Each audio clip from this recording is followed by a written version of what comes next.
I'm so excited to interview and to bring Anne M. Beninghof. Did I say your name right? You did. Yay! You said my name correctly. And I was like, wow, I was so impressed. I just wanted to make sure that I said your name correctly. You are an internationally recognized consultant and author, and you specialize in students with learning processing issues. And you've written a book about co-teaching, in which our field has uh, followed the field of uh, special education, and we've now co-teaching more because of that. And so I'm so excited to interview you and to talk about your experience in your book. So welcome, and Thank you. I am always invigorated by sharing ideas. So I love to do that and answer questions and get people thinking about how to serve our students in better and maybe perhaps innovative ways.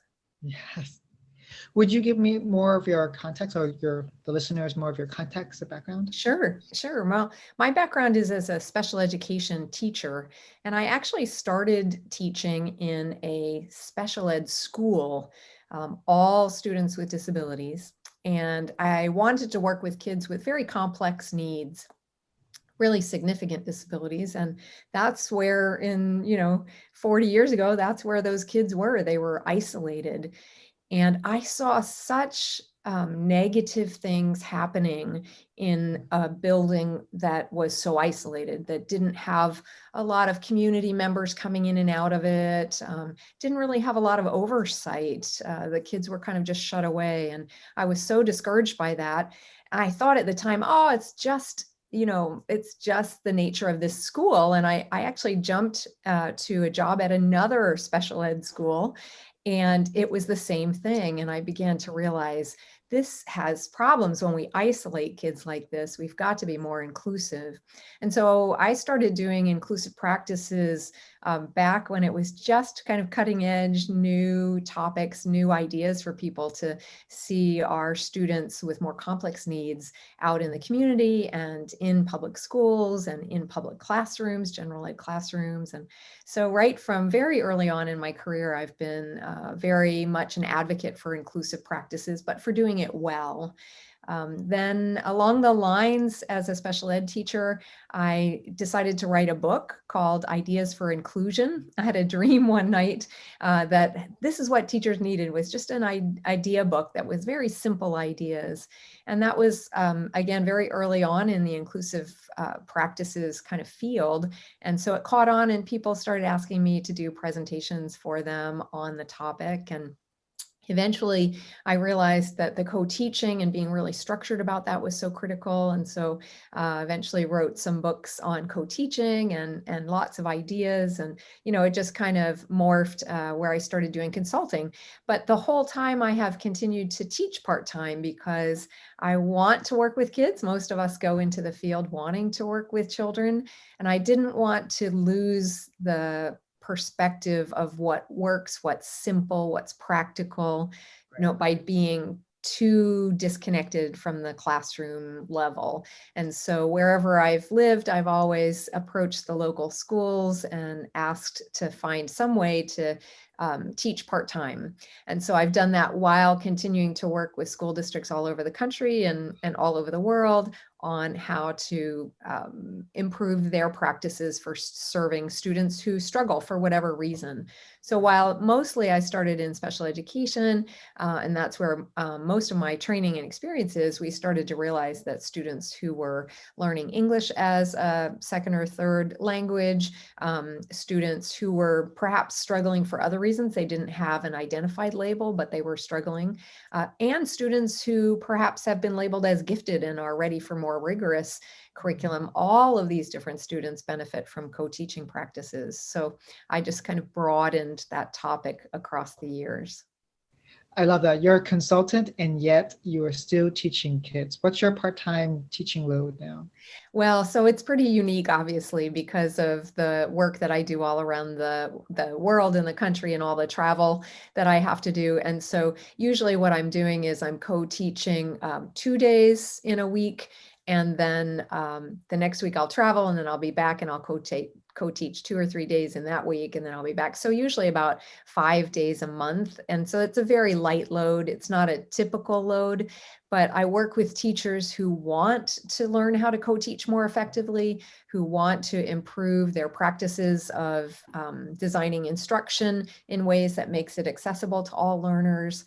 And so those teachers through the school district kind of volunteer, if you will, to be in a active coaching model, but not the typical coaching model where a coach comes in and observes and then has discussion, but I actually teach with them. We plan together, we teach together, we debrief together. So it's an on the job, in the moment learning experience rather than working just as this expert who's telling you what to do. Right. I love that. I wrote the phrase grounded in practice. Like you're a consultant and you're an author, and yet you're still grounded in the practice and the reality of what teachers are doing right now. And so the suggestions you're offering are like, oh no, I actually still teach. And this is what I tried and this is how it worked out. So it's Sure, wonderful. sure. Right. And even now in the pandemic, with all the virtual co-teaching, what I'm doing is I am still co-planning with my co-teacher and generating ideas. And then I'm also coaching teachers who are teaching virtually. And we're just, I might observe a lesson with them, or I might just sit and co-plan tomorrow's lesson with them to try to come up with ideas that work. And, simple things. A lot of times it's, how can we make this a visual support for students with disabilities? As an example, yesterday I was working with a couple of language arts teachers who are going to be teaching ethos, pathos, and logos as part of persuasive writing. And they were talking about how difficult it is for all students to remember the differences between those three. And so on the spot, I said, well, how about if we create some word art where we have the P in pathos crying, put a little face there and have him crying, and the A with a smiley face so that they'll remember that this is kind of the emotional response kind of argument versus logos. Maybe we turn the L into some kind of a badge so that the students think about someone with authority and, that expert. And so we just talked quickly about word art and drew up a couple of quick examples. And so they're ready to use that in their teaching. And then also they can teach students how word art can be an effective way to help you remember things so that students can become more independent with creating their own word art rather than us just giving it to them, but that they learn to create that as a strategy. I can already tell I'm going to love this podcast because you're already a storyteller. You already basically told us two stories, like the story of how you started an experience where the kids were warehoused, and then you just told us the story of like you working with a group of teachers yesterday, and I was like, yes, this is great. Would you tell us another story of like when you clearly saw the magic of co-teaching? Sure. One of my beliefs that might be a bit different than some other experts on co-teaching is that I believe that we do not want to clone the two teachers. Lots of people will say, oh, when you go into a co-taught classroom, you should not be able to tell who's the gen ed teacher and who is the specialist. And I tend to disagree with that. If we wanted two gen ed teachers together, we'd put two gen ed teachers together. But instead, what we're saying is that the gen ed teacher has wonderful expertise, but there's a missing piece for some of the students, and they need this specialist. And so I believe that we want to, as educators, be able to see and figure out which one is the specialist because we see them doing something special. If I can't figure out which of the two is the specialist, it's usually because they're both acting like general ed teachers. Right. Or in the worst case, it's one's the gen ed teacher and the other is acting more like a paraeducator or a teacher assistant and not actually implementing their expertise. So with that background in mind, it just leads me to an experience I had co-teaching several years ago with a team of teachers in in Colorado, and I had 4 co-teachers that I was working with throughout the year. And about maybe a month or 2 months into the year, I had this one student come up to me, this 4th grader, and he said, "Mrs. Beninghof, can you see inside our brains?" And that comment just for me made it really made me really aware that I was being successful at taking on the role of learning specialist in the room. That student could somehow, he wasn't quite sure why things were different with me, but he could see that I was the one that was teaching them about how to learn, how to activate their brains, what are the strategies that will help them retain this information, that I wasn't the content kind of teacher, but that I had something a little bit different that I was trying to do without it being an inequity between the 2 teachers. You know, he treated us both on par. He had respect for both of us as teachers, but that he could realize that I was doing something a little bit different. And that's what we need from our specialists. We need their expertise to be brought into the classrooms. I completely agree with you that in a co-taught relationship, in a co-teaching relationship, like it could be should be very distinct. Because I know I know that when I go and teach in a science class, the kids are not looking at me for science content. And if they do, I'm gonna be like, listen, you need to go to him, you need to go to her, because I don't know, and I know I'm gonna give you the wrong answer. But however, I can show you how to write the hypothesis because I figured out the structure with the teacher. Oh, I Mm-hmm. know how to talk about the data set together. Right? Here's the language that we can use together to talk about it. Right, right. And if you're co-teaching together for several years, of course, you do pick up, in effective co-teaching, you pick up each other's skill set. And so you do become a little bit harder to distinguish.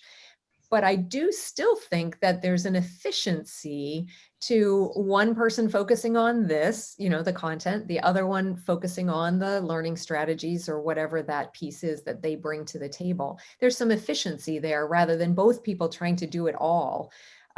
So it does, the nature of the relationships change. Of course, the longer you're together, that is one of the benefits of it, is that my general ed colleagues pick up a lot of my skill set. I pick up a lot of their content expertise, right? And we share that back and forth. But generally speaking, there should still be a little bit of a difference between the 2. So I have your wonderful book in on my Kindle, downloaded on my Kindle right now or my iPad. And the first chapter, I feel like if I don't start talking about the book, we can just talk about co-teaching in general. I'm like, oh no, this is such a wonderful conversation. I need to ground it back in your amazing book. So the first chapter really is talking about the importance of co-teaching and what are the benefits and what does research say about it. Can you talk about that? Sure. Well, there are so many benefits for all kids, and that's what we want to be looking at. Is it's not just the benefits for the students with labels, but the incidental benefit that happens for all the students in the class when we do bring in those unique teaching strategies. So as an example, in special education, my primary job is to address the needs of the IEPs, the needs of students with IEPs in the classroom, those unique needs. But if I'm working with a small group with a couple of students with IEPs, and we know that there are some other students in the class that could benefit from the same strategy, they can be part of that group and then they benefit incidentally. Sometimes we weave those strategies into whole group instruction and then everybody benefits from that. And it's the same for students who are learning English because a lot of the strategies cross over and we have populations that have multiple labels, right? And multiple needs. So there's just so many benefits for the whole class. Benefits, of course, for the teachers in that I'm not feeling like I'm the only one anymore, right? I can toss ideas around, or I'm in the middle of a lesson and I think, is this working or not? And if I'm by myself, I don't know. I don't have anybody to share that angst with. But when I have a co-teacher, we can turn and talk and affirm or change directions. And so that's really helpful too. But in terms of the research, the research has been slowly emerging. The hard part about the research is that everybody defines co-teaching so differently. So it's a very difficult thing to research. There are just so many variables. I'm betting that you and all of our listeners probably have heard of people who say, well, I co-taught and it didn't work. And my bet is that in those situations, the co-teaching was not being done in a highly effective way. And that's why it didn't work. So we can call it co-teaching and say it didn't work, but it may not have been co-teaching at all. If there was no co-planning involved, if there wasn't an equity, if the specialist wasn't bringing in their expertise, there's lots of reasons why it might not have worked. And so the research has been hard to gather because of all those variables. But there is emerging research, and especially school districts that are doing action research and looking at their own, that shows that when it works effectively, when it's done effectively, then student test scores improve. That's not the only reason we want to do it, but student test scores improve, student confidence improves, student relationships with peers improve because they're not isolated, but instead part of a class. There are lots of facets that show improvement when it's done well. Right. I see that co-teaching is equity in practice. Like, we're ensuring that kids who are marginalized, usually the brown and black kids, yellow kids, indigenous kids, are not warehoused, because we know often they are more labeled, frequently labeled with learning needs than the general population. Right? And when we co-teach, we actually bring them back into the community and say they are just like everyone else. They can learn together, and we can learn together. And so I love that part.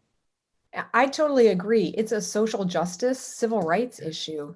I mean, in the United States, we go back to the 1950s and the Brown versus Board of Education Supreme Court decision, and the very famous phrase, separate is inherently unequal.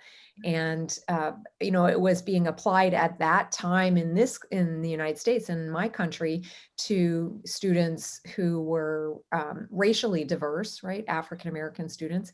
But the same principle holds if we're doing that for students with disabilities or students who are English language learners or whatever it is. So it is definitely a social justice, civil rights issue. And in special education, our laws actually fall under the Office of Civil Rights. That's where the special education law sits. So I think we forget that sometimes, but I always like to point out that the Office of Civil Rights is what is kind of the umbrella agency over special education law. And so sometimes it's helpful to remind us all that that's what we're talking about here, is a civil right for these students. And we have to make sure that we're providing that. Right, because education is a civil right. Yes. I was going to talk about something and I forgot. Oh, okay, because I'm like so deep in the conversation. Okay, right back.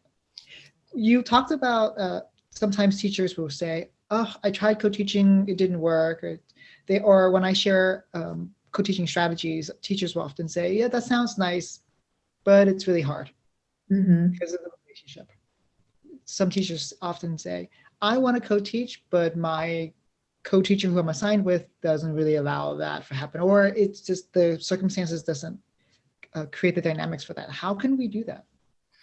Well, I think that a lot of what we hope for is that leadership comes from the central office, the school administration, wherever that lies, depending upon who's listening here, that they have made some commitments in their vision for the school, in their strategic plans, whatever process they have, that this is what we're going to do.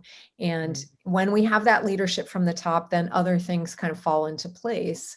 So as an example, I spent a lot of time working with a school district in Colorado who really wanted to transform their services for students who were learning English. They had a couple of schools where the demographics had changed kind of dramatically over about 2 or 3 years, and had gone from kind of a typical what we would think of as middle class, middle socioeconomic English speaking, native English speaking community to 78, 90%, in that range, students who are learning English as an additional language. Wow. And so the test scores plummeted, and they knew they had to do some major things. And so as a district leadership team, they decided kind of on three primary principles. One was that all students would have access to classroom instruction for 100% of the school day. So they just said, that's it. They have to have access to the classroom instruction rather than being pulled out and receiving a kind of a lower level instruction in terms of content. Second commitment they made as a district leadership team was that specialized language instruction would be integrated into the content. So Yeah. this is what we expect to see, is that it's going to be integrated right in. It's not going to be seen as an extra thing that you do later. It's going to be part of the process. And then third, and probably most importantly, is that it would be a shared responsibility between the two teachers, and that in order to support that, there would be co-planning time. And so co-planning is just so essential if you want to be able to get past that hurdle of, well, we can't do this, or I don't have the time for that. When the two teachers are working together, co-planning the instruction, sharing the responsibilities, they figure it out, but we've got to have that time in there. So when we have a leadership team like that is saying, this is what we're going to do, we're making a commitment to it, and then they make that very visible and provide the consulting, the coaching, the training, whatever it is, the supports needed, then it works and teachers start to see the value of it. On a smaller note, though, so that's kind of the big approach or big answer to that question. But on a smaller note, if you're I don't mean just like to minimize that, but if you're a specialist that wants to co-teach, and you're thinking, well, how do I convince this other person, or they're kind of reluctant or resistant, what do I need to do? I always feel as a specialist that what I want to do is make sure that the first time or two I go into a classroom, that I bring my A game. I have to bring the absolute, like, most exciting, most effective, but simple strategies that I have in my tool bucket. Because then I convince them in that one lesson, like, wow, that worked really well, because it was a simple, really highly effective strategy. And I took a good part of the workload and the lead. And so they think, oh, well, that was great. And then try it again. Like, okay, that one lesson worked well. Let's try again. See, what about next week? Can we co-teach again? And I have this other great strategy I can bring. And so we have to be confident enough to put ourselves forward, offer up a really top notch, not the kind of weaker things. Some days we do less effective strategies because we're busy. And I think that's true for all of us. That happens sometimes, but let's bring our A game. And that's what convinces people to want to co-teach with me is, wow, Anne is really bringing something of value. So we have to make sure, kind of to prove ourselves that we're bringing something of value to the classroom. Once they see that, then they're much more open to it. They see you, your contributor, and they don't see you as another person they have to manage.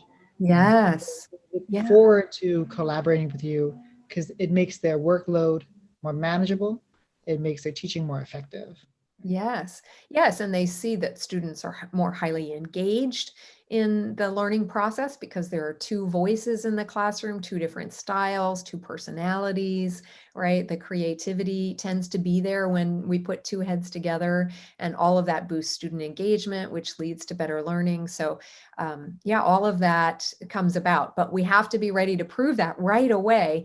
If instead, sometimes I hear specialists say, well, it's my first year co-teaching. I'll be more involved once I learn the curriculum more. And, I've got to kind of stand back and get to know her personality, and they hesitate to jump in. And what happens then is we set up this sense that that's what co-teaching is.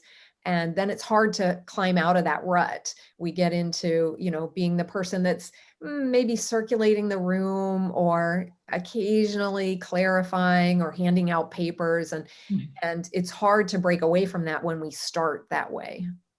because we're setting a culture of um, there's a hierarchy already. Yes. Yes. Yes. And speaking of hierarchy, I'll tell you another story about that, that I think it's just such a little thing, but it can make a big difference. One of the things that I recommend in my Co-Teaching That Works book is a list of 16, what I call successful start questions. And the first question on that list is, how will we introduce ourselves?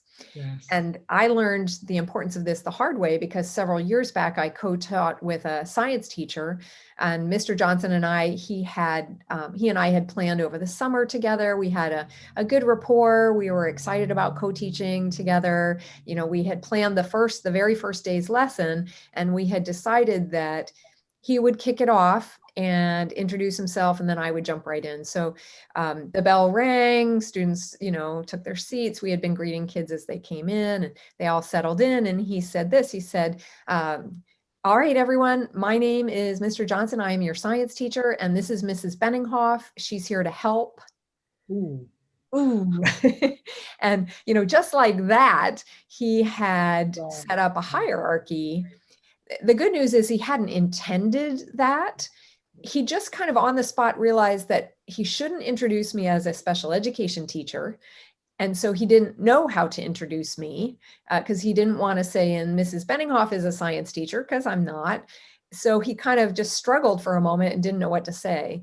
Now, luckily, I'm a very confident person, an assertive person. So I jumped right in and I said, oh, and he's here to help me, and we're all here to help each other. This is a helping community, and I kind of tried to reset that so that we were on par.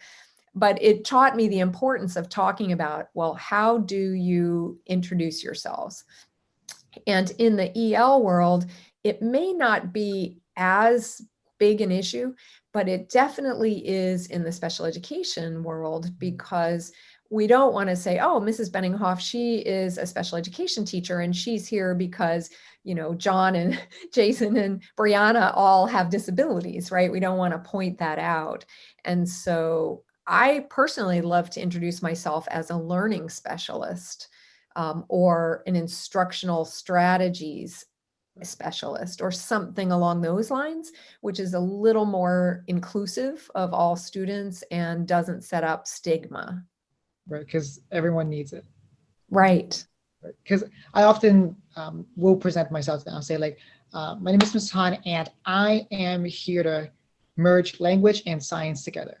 Great. And I'll, Yeah. I'll say like, my job is to help you understand social studies text, and to write like a historian, and to read like a researcher, right? Yes. And then so kids will hear that and it's like, oh, he's not just for the language learners, because you all need that. Right. That's an excellent example of how in your field, particularly how to introduce yourselves, and then reinforcing the different types of communication that you'll be working on. I feel like I needed this book like years ago when I started co-teaching, because it was more like, let me step back and let me watch, because I would spend time like developing a relationship, and I needed you to be like, go in there and provide and contribute and integrate yourself into the lesson. How do we do? Can you tell us more things we could do to make sure that we are part of the class? Sure. I'm fearful of asking like what are the things we shouldn't do, but if you want to talk about those two, I guess it's like relationship destroying things, but also you could talk about the relationship building things. Yes. So I years ago created a walkthrough tool, or a look for kind of observation tool for school administrators, and when they were going through co-teaching classrooms. And one of the items on there for them to look for is, I say that both teachers should be 95% of the time engaged in teaching and learning. And sometimes people ask me where that number 95% comes from. And so I very honestly admit that I created the tool, so I made up that number, 95%. I just made it up. But I'd like to explain my thinking on it. And that is that if I'm a teacher all by myself in a classroom, I figure I'm at least 95% of the time engaged in teaching and learning. I might stop to sip my water or blow my nose, but for the most part, I'm 95, 98, 99% of the time engaged. And Right. I don't see how we can justify having two teachers in a room if both aren't 95% of the time engaged. So I think to begin with, just setting that expectation that this is what we think good co-teaching looks like, is that both are 95% of the time engaged. So then once we have that expectation clear, then how do we get there? And there are two different kinds of paths that I like to think about. One is that there are logical times in a lesson that become kind of a pattern probably throughout the week Yes. when the specialist would be well suited to take the instructional lead. Yes. So as an example, I recommend often when co-teachers are beginning to co-teach that the specialist take responsibility for the activator and the closure in every lesson. And the reason for that is that, in my belief, most specialists have extra training in how to get students ready for the learning, how to preview vocabulary, maybe how to grab their attention, get them kind of activating their prior knowledge or, their schema around something. And then at the end of the lesson, the closure piece is usually should be about summarizing, restating, memory strategies. And most specialists have extra training in those things more so than the general ed teacher often does. And so by having some clear moments where the expertise can be brought in, that can help with the efficiency of planning, but it does get both teachers much more equitably sharing the workload during a lesson. So that's one approach. I'll give you a chance to ask a question about that or make a comment before I tell you my other approach. No, I think that makes a lot of sense because you're right. We, as specialists, we do have ways to engage students' prior knowledge, to connect to their cultures, and then to close to say, okay, now what's the really big thing that we're learning here? What's the strategy that you can now take to other classes? Yes. Yes, Yeah. I love that. Yes, and it's just a good entry point. It doesn't have to be so strictly structured that you never move beyond that. But especially when you're just starting and you're not sure, like, how do we use each other's skill set? That can be a nice entry point. But the other thing that I like to talk about is that there are times when one teacher is lecturing and the other one might be wondering, like, what do I do here? They're kind of talking a lot, and how do I stay actively involved? And so I created a list of 25 plus things that the second adult could be doing while the other one is leading. And this can go either way. So it could be that the specialist is leading, and here are some things that the general ed teacher could be doing during that time, or vice versa. And I think having a list like that helps in the moment, because it's hard to think of, like, what could I do right now? Your brain sometimes can't process quickly enough. And so I encourage teachers to put that list up on a wall, like make an anchor chart of maybe not all 25 things, but 5 items from the list that are not part of your current repertoire, Yeah. but you'd like to make sure that they happen regularly. So I'll give you some examples off of my list. One is, and I'll give you a couple of virtual examples, seeing as how we're in virtual instruction right now. If we've got a chat box going for students, the second adult could be typing in some chat stems for the students so that they know, or some talking stems, so that they know what to say. And that could be popping up into the chat. Or I might be typing in synonyms for a word that the teacher just used that I think that some students might hesitate, may not know at all. So I could type in some synonyms for that word really quickly. Or I might grab a nearby prop that would help students understand if I could hold this up visually in front of the camera. And of course, all of these things could be happening on a whiteboard back in the classroom too. I might want to get movement going. And so I might have on my list, one of the things is asking students to, stand up in response to a question, or snap their fingers, or let's do a gesture. I could even do a quick search. I do this quite a bit. I'll do a quick search online for an ASL sign for a word. Let's say we're talking about transformation of something, right? I might do a quick search. How do you sign transform or transformation? And then I can show that to the students either virtually or in person, and then we can have all the students do that. And so I'm actively engaging in supporting what's going on in the class. So just to have a variety of ideas like that, and I have this list of 25, which, by the way, can be found on my website, and I know I've tweeted it out and so forth, but I have a website, ideasforeducators.com, and I have a Facebook page, Ideas for Educators. And so if you follow either of those, then you can find a lot of these resources. We'll make sure to add that to the show notes.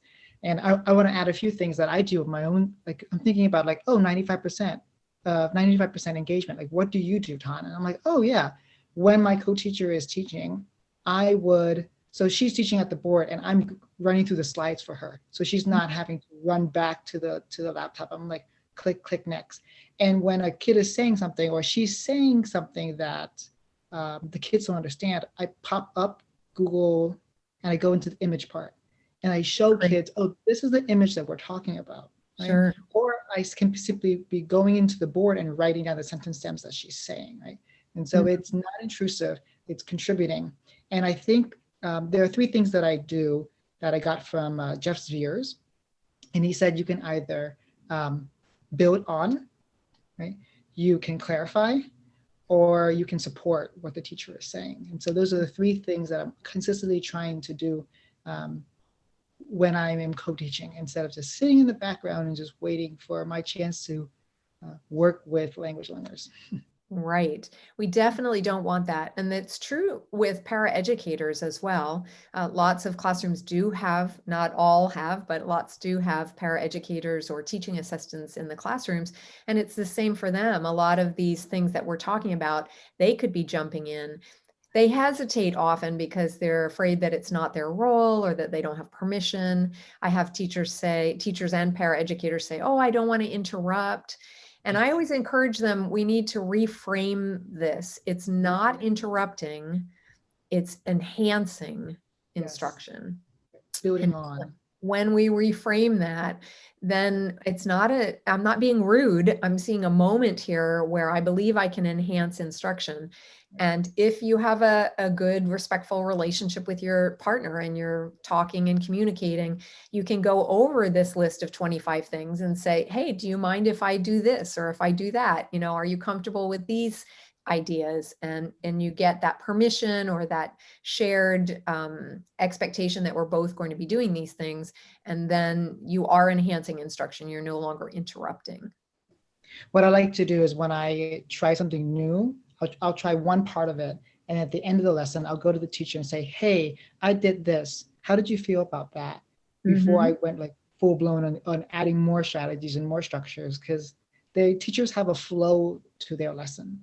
And I want to make sure that, okay, let me get some feedback from you first to say, is this okay? Are you liking it? Is this adding to what you're trying to do?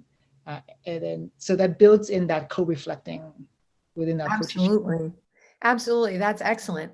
And in addition to that, if you have co-planning time and think of it at that time when you're planning out the lesson, then you can kind of get that feedback right initially. Like, are you okay with me trying this? And do you want me to just try it once? Do you want me to do it in more depth in the lesson, depending upon what the learning targets are for that lesson?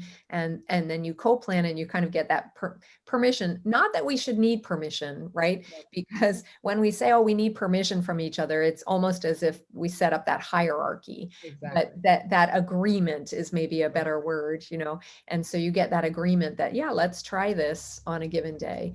I also think it's really helpful to consider the design of your lesson plan form so that it has areas built into it that prompt you to think of certain things that you might want to try to do, various accommodations or TPR or structured talk, whatever it might be. And it prompts you to do that so that when you're then sitting to plan, you're like, oh yeah, hey, I was thinking I might want to do this memory strategy for this particular lesson, right? Because maybe your prompt has memory on there. So on my lesson plan form, I have a whole bunch of bulleted items that just prompt us to think those pieces through. Reflection, student reflection, peer-to-peer talk, authenticity, movement, multisensory things, and that prompts our discussion to plan for that proactively.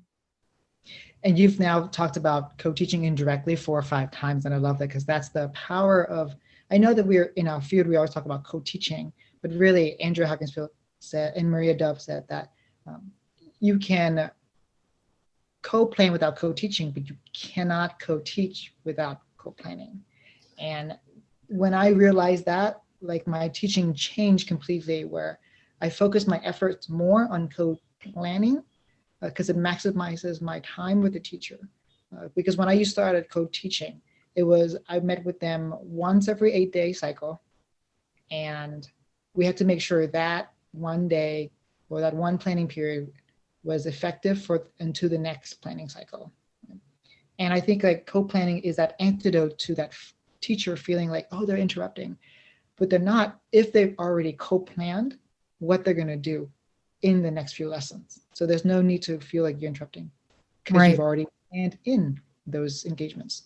Yes. And I like that use of the word antidote, the antidote to that problem. I think that's very true. And I know though some teachers say, but they haven't given me any co-planning time, right? So I'm supposed to co-teach and they haven't structured it. So we do talk about making sure that you have an online shared document that you both have access to so that you can do some planning using, technology tools. I always say you can try to co-teach without co-planning, but it's not going to be effective and you're not going to get the outcomes that you want. So yeah, they can tell you to co-teach without co-planning, but they're not going to see the results. So there are some things that you can do without planning for them. If you threw me into a classroom tomorrow and said co-teach, I would do my darndest, and lots of teachers out there are giving it their all, their best. But what we have to do as teachers is really advocate for co-planning time and try to get creative about where we might find that. Administrators, sometimes they don't know, how can we build in co-planning time? If you're working with 3 or 4 different teachers who all have different planning schedules, what can we do? So we just need some creative problem solving around how to solve that. I wrote down co-teaching without, I often share with teachers that co-teaching without co-planning is just really in-class support. Yes. And the only time I use the word co-teaching is when I've already co-planned the lesson or the series of lessons with my teacher. If I happen to show up to a class, and often when I used to work at a school where we couldn't co-plan a lot, the days that I showed up, I always knew, okay, this is now my in-class support mode, but how can I still be effective for teachers and students? Yeah. And so I know that this is going out as a podcast and not on Zoom, but I'm going to have you do something, and I'll have everybody kind of imagine this, because, we do, as all of your listeners understand, the importance of gestures, right? And how helpful that can be, that TPR or gesture kind of approach to emphasizing instruction. So I always, when I'm talking about co-teaching, I like to have all my teachers put up their 2 hands like they do in Karate Kid. Have you seen that movie before, Tom? Yeah. So put your 2 hands up. And if you're listening at home, you can do this too. And then you know what they say. They say wax on, wax off. So move your hands, right? Wax on, wax off. But then my version of that is co-teaching, co-planning. So do that with co-teaching, co-planning. And then I always like to just say how they go hand in hand. You can't have one without the other. Co-teaching, co-planning, they go together. And just like in the movie, wax on, wax off. So that's my that's my little moment of TPR, gesture teaching. I love it.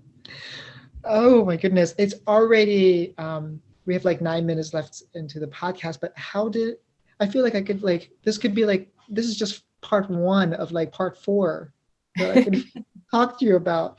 Get the book, it's amazing. Mm. What, before we leave, what is something that you want to tell teachers that we didn't get to talk about? Actually, maybe we should talk about co-planning. Actually, that's Well, pretty fun. actually, that is exactly what I want to talk about. When you said that, first thing that popped into mind is how to co-plan. Yes. Because what I have seen in working with teachers, all over the world, is that often what happens in co-planning is the general ed teacher presents the layout of the lesson, and the specialist at times says, "Okay, what do you want me to do? Like how can I help?" And that isn't what I mean by co-planning.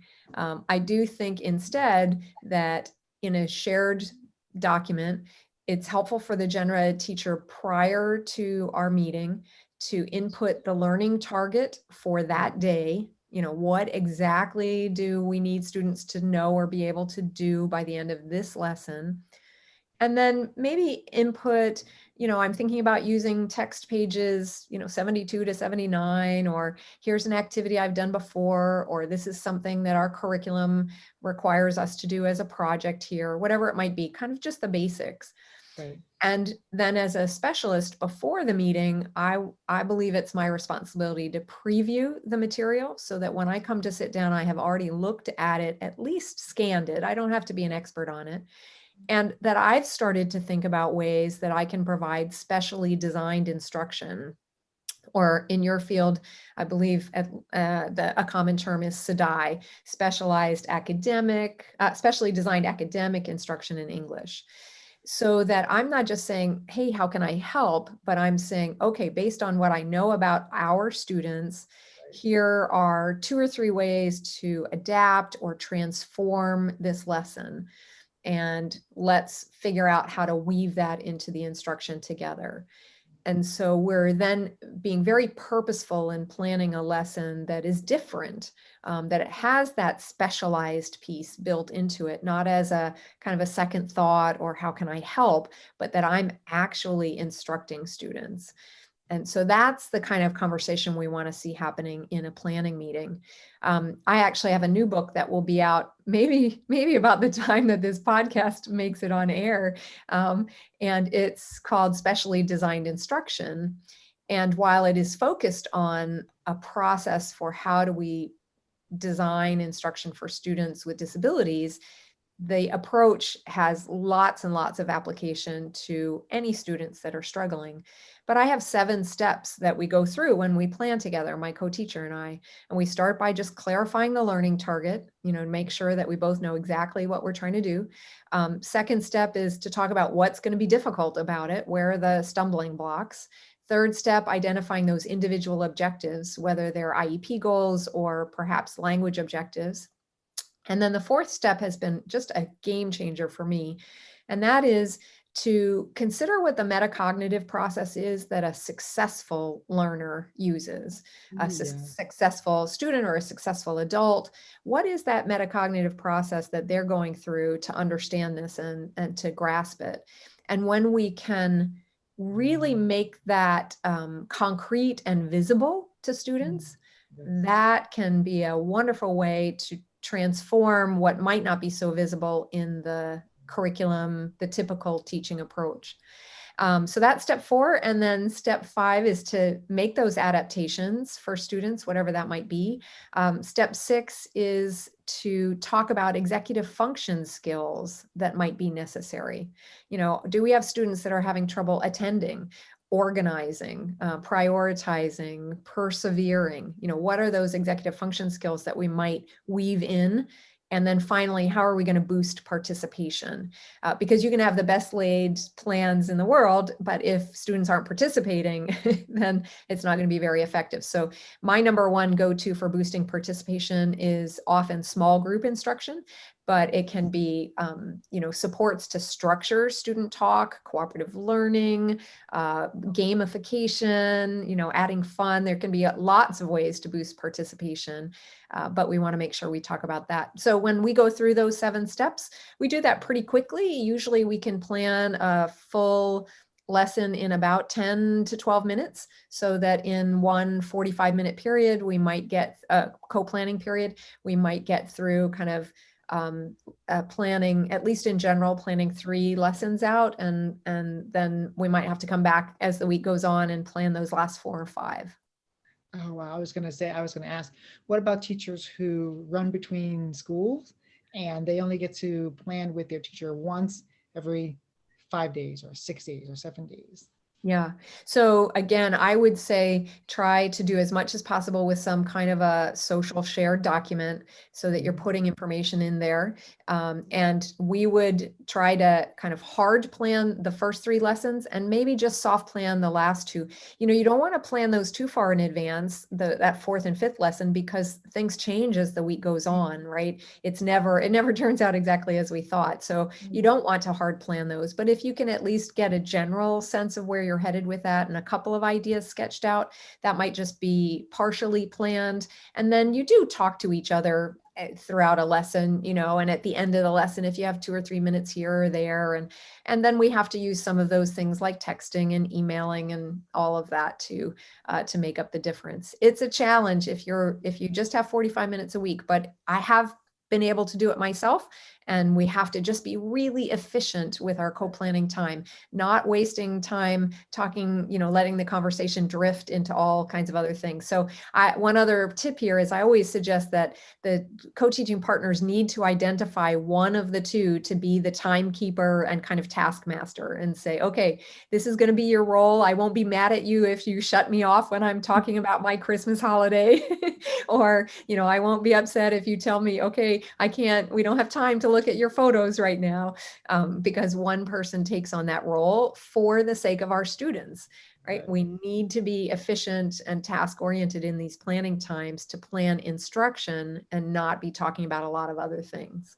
Exactly. I often tell teachers that when you can plan for like a day by day basis, and if there are lots of days in between, you can plan on the big ticket items such as assessments, rubrics, projects, because even if you're not there, by the 8th day that you come back, the kids are still working on the assessment that you have co-planned, that you have scaffolded, and you have added the supports that they need into it. And so that's how we can maximize. So instead of, we shift from day by day planning because you're not there day by day, we shift to a big ticket item planning. Yeah, that's a great point. Well, I feel like I need you back to keep talking more about your book and your specially designed instruction. Is that it? Yes. Yeah, because you have that in your book here. That's the first time I saw the acronym. I'm like, oh, I need this. And I just love spending time with you because I could tell that the experience is coming out of you. Like you have this depth and this clarity. You're very much like Beth Skelton, like a friend of the podcast and the community. You're so clear and you're so very practical in your suggestions. And so I am excited to find ways to have you back to share more because I'm learning so much. I already feel like I'm a better co-teacher right now just from our conversation. Well, thanks, Ton. I appreciate that. It is through the sharing of ideas that we all improve, and we want to do that for the sake of our students. It's all about the kids. So every time we face those difficult moments, every time maybe we're hesitant to have a courageous conversation with our co-teacher, if we just keep coming back to, for the sake of our students, we need to do these things, then that reorients us to make sure that we're doing the right thing. Well, let's end the podcast with traffic light teaching. So I'm going to give you different lights. A red light is something that you ask teachers to stop doing in relationship to co-teaching. A yellow light is something that we could do to slow down our co-teaching. And then a green light is something that we could do as much as possible during co-teaching. And then we'll end the podcast there. Okay. You can give it in any order you like. Okay, well, I'll start with the red light just because I want to um, end on a more positive note. So, my stop for co-teaching would be to stop trying to look like a general ed teacher. Yes. If you're the specialist, stop trying to do that. That's not the job. The job is to be a specialist and bring that expertise to the classroom. The yellow, you said during co-teaching, how do we slow down? And I'm going to be kind of take that very literally and say wait time. Wait Yes. time is so critical in classrooms. When we ask a question, when we give something for students to think about, I find specialists and general ed teachers often over talk. And particularly when there's two teachers in the room, we want to Yes. jump in and clarify or say it a different way. And we forget that we still need to give that wait time to process. So slow that part down, make sure you're not over talking. And then green is for planning. Go, go, go with your proactive planning and make Yes. sure that you're planning in that special, the ways that we're going to support students in whatever, scaffolding, TPR, visuals, gestures, structure talk, all of that. Is that 7-step document that you have on your website? You said that, right? I'm not sure if it is. It is something that I have posted online, but I will make sure after our discussion today that I add it. I have kind of a downloadables link on my Yeah. website, and so I will make sure to add that to it.